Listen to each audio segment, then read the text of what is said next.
Hi! Naka 2 months and half na din kami dito sa bahay and finally settled na rin. So, yan. And it's time to share our first time homebuyer experience. So, and una sa lahat, buying a house is a big decision, and una sa lahat na ayusin is yung credit score. So, kailangan mo talaga ng as much as possible kung ano kaya mong itaas para sa credit score mo, gawin mo. Kasi malaking bagay yan pag on the process ka na. Anyway, yung pinakauna naming ginawa is maghanap ng bahay, syempre. Pero nag-download muna kami ng mga apps like Zillow, Movoto, at saka Redfin. Madaming mga listing doon, so talagang manawa ka sa kapili. Yun.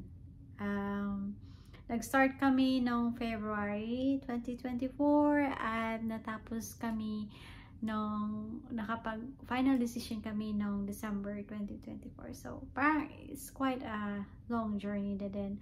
And maraming nangyari in between. So, on February, March, somewhere along those months, parang tumitingin-tingin kami. Yung colleague namin, nag-build ng new house. So, new house, which is parang na-distract kami doon sa plano namin kasi yung plano namin is bumili na ng gawang bahay na like old house, yun. So kami parang na-distract kami kasi syempre maganda din naman yung reason niya ng kung bakit siya nag-decide ng mag-build ng new house kasi nga bago, and yung repair is parang hindi mo siya worry for a long time. Yun, unlike na bumili ka ng old house, diba? Sabi nga ng kasama ko, you're buying someone's problem. Anyway, so, yun. So, medyo na lihis kami dun sa plano namin. And, nag-start kaming maghanap ng lot for sale. Kasi parang yun na lang ang plano namin. Bumili kami ng lupa and papatayuan namin ng bahay after 1 or 2 years. So, for some time, yun ang ginawa namin. And eventually, bumalik kami dun sa original plan namin. Kasi kumbaga, parang na-distract kami dun in a good way na nagkaroon kami ng conviction kung ano talaga yung priorities namin sa buhay. At yun ay magbayad ng monthly mortgage na naaayon sa budget at merong pang room for other things like vacation every year, which is yun ang ginagawa namin. So, yeah, we can't afford a new house and spend 50% of our salary doon, diba? Kasi mortgage, meron ka pang mga utilities like other bills pa. So, it depends in every person. So, yeah. So, bumalik kami doon sa original na plan namin. So,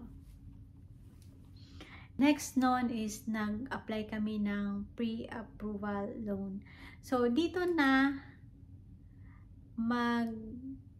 yung silbi ng credit score.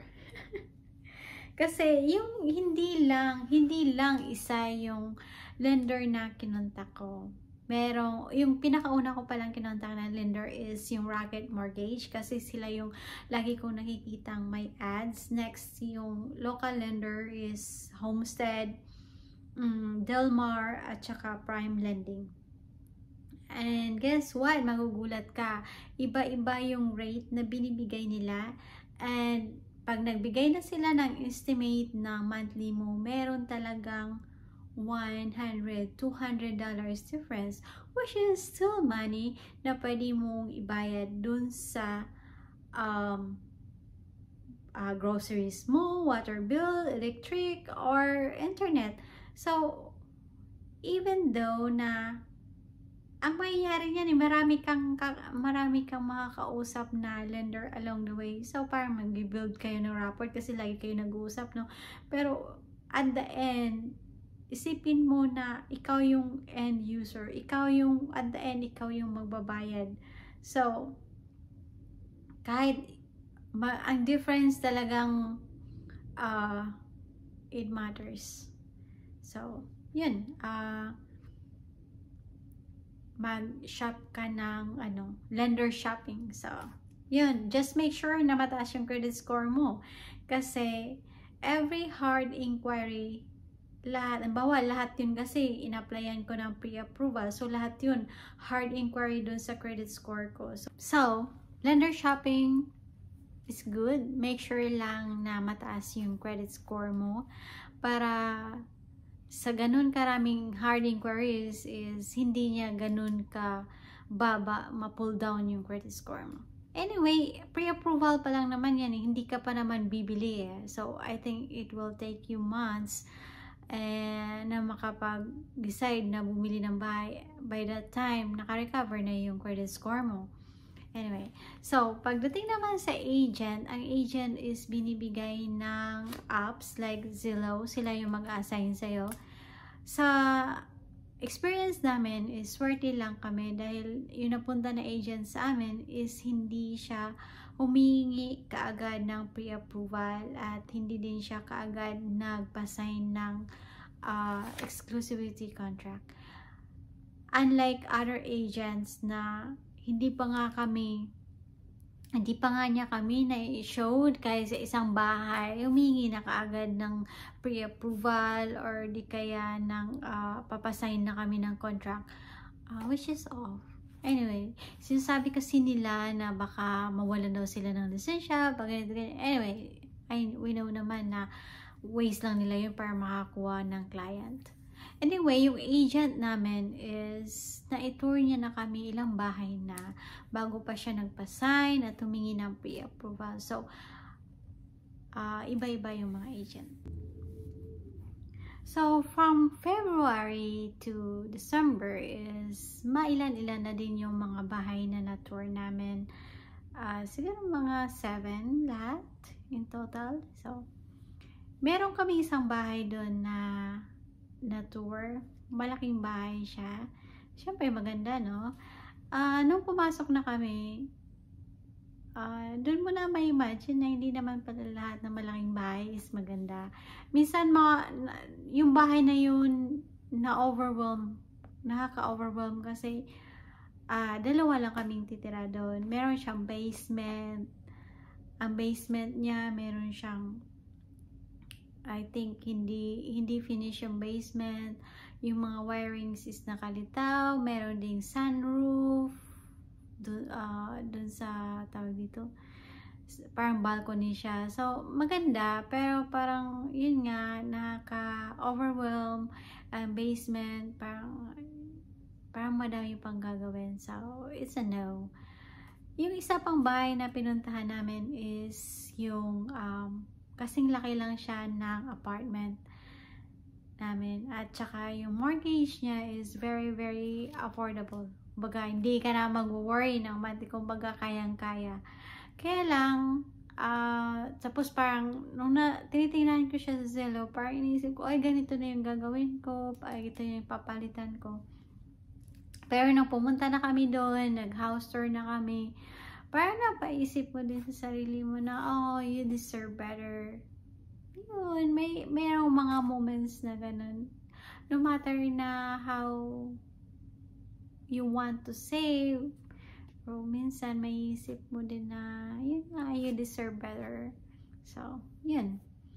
And another house na napunta namin is an old house na malapit lang dun sa bahay ng ka-close namin, and lahat is bago.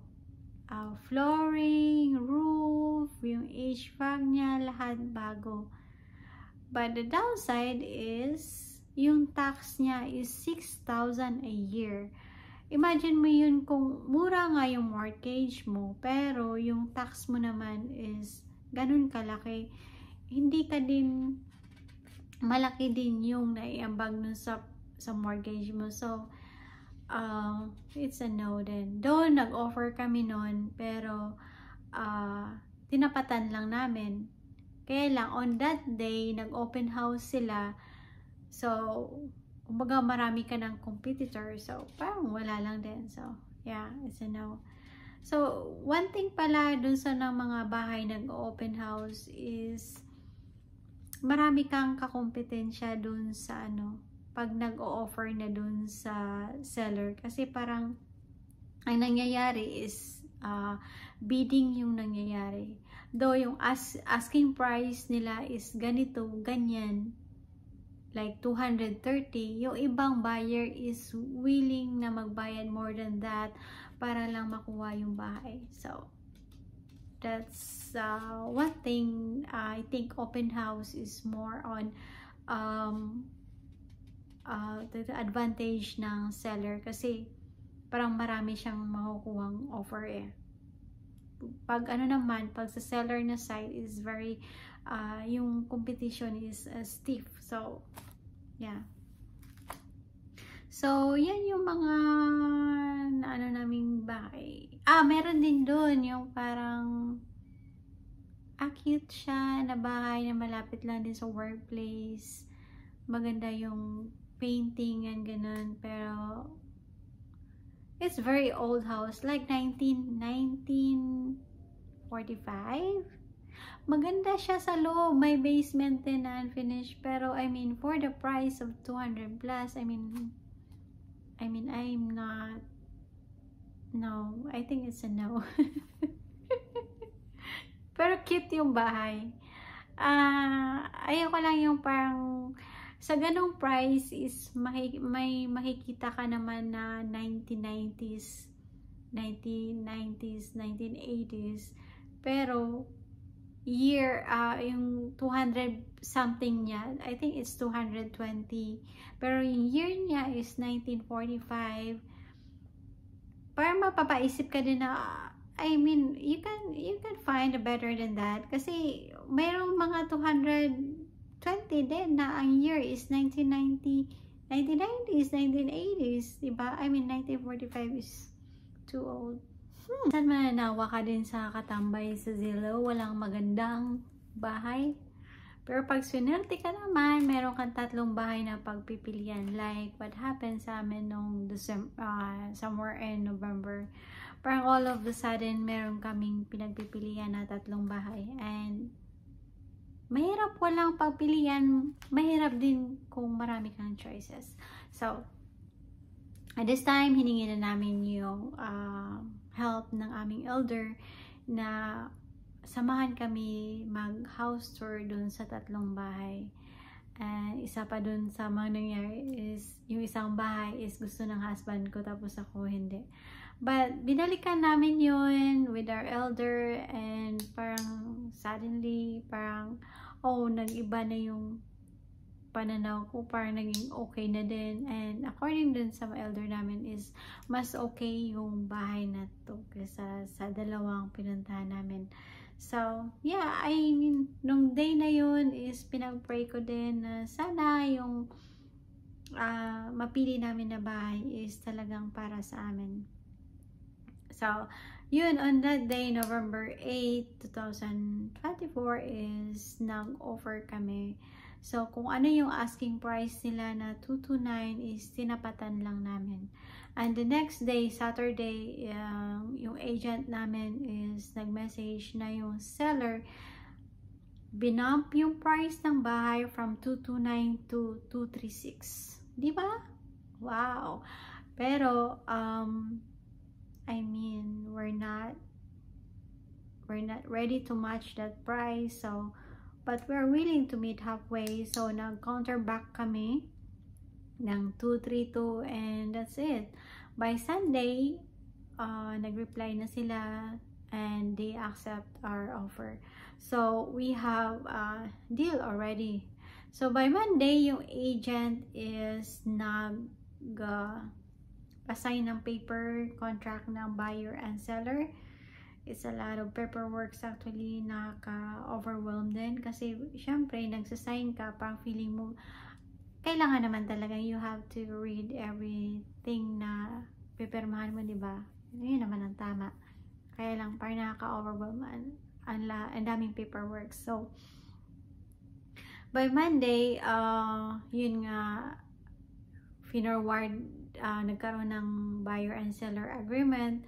Then, yung agent, tinanong kung sino yung lender. So, yun, di ba? Marami ka nang nag-shopping ka. So, mamimili ka na kung sinong lender dun. So, yun, yung lender naman, yung agent ko, nag-send ng paperwork dun sa lender. Then, yung lender is nag-send ng mga papers sa amin to sign. Ang daming papel, ang dami, sobra. So, yun. So, doon namin nalaman kung kailan yung closing date. Yung closing date is like 1 month from November 10 to December 10. Ang closing date, yun na yung parang turnover ng keys, lahat na ng paperwork na signan, and pwede na kami mag-occupy sa bahay. That's December 10. In between, marami pa mga nangyari. Like, sa side namin, kailangan namin request ng home inspection. Kami yung magbabayad nun. And it cost us $630. It's for our peace of mind. Para malaman mo na yung bibilhin mo na property is walang major problem. So, anyway, it's an optional, pero recommended. Kasi mayroon akong colleague na bumili ng bahay pero hindi sila nagpa-home inspection. So, yun. And sa part naman ng seller is kailangan niyang magpa-home occupancy inspection. So, yung occupancy inspection niya is nag-failed. Kailangan niya mag-update ng mga outlet dito sa bahay. So, kailangan i-comply ng seller yan. Then, yung result ng home inspection na pinagawa namin is kailangan namin i-consolidate yung mga major repairs and safety problems. Then, i-forward namin yan sa seller para i-comply niya. And good thing lang is lahat is smooth yung transaction. Kumbaga, yung seller is nag-comply siya dun sa lahat ng request namin. And lahat ng nire-request din para makapasa siya ng home occupancy inspection is ginawa niya din. So, walang problema. Lahat yun is kinomply niya. And, so, parang natapos nga kami ng November 10. Anyways, ang pinaka-toxic talaga is yung sa lender. Sa lender kasi bubusisiin nila lahat ng bank accounts and kailangang ipakita mo talaga na available yung fund na ibibigay mo as down payment. Tapos kung marami kang bank accounts, di ba, i-consolidate mo yung pera, kailangan matrace nila kung saan nanggaling yung mga pera na pang down mo. So, maraming back and forth na kailangan ipasa mo yung bank transaction ng ganito, ganyan. So, very stressful kasi parang hindi na tapos sila sa, ibigay mo yung ganito, ganyan. Anyways, buti naman natapos na yun. So, yun nga, during the closing date, pumunta kami sa isang office, yung agent ko, yung sa lender side, nandun sila at marami kaming pirmahan na papers ulit. Last paperworks na pagsasign finally. Yun. So anyway, sa part, 'di ba, sa part ng buyer is home inspection, sa part ng seller is home occupancy inspection, sa lender naman is meron silang property appraisal just to check na yung property is hindi siya mababa kaysa dun sa ipapaloan niya. Kumbaga yung, ano tawag dito? Yung value ng property is same amount sa ipapa-loan nila dun sa buyer. So, yun. And yeah, we're done. That is 1 month journey. Pero madaming nangyari. And yeah, it's a journey.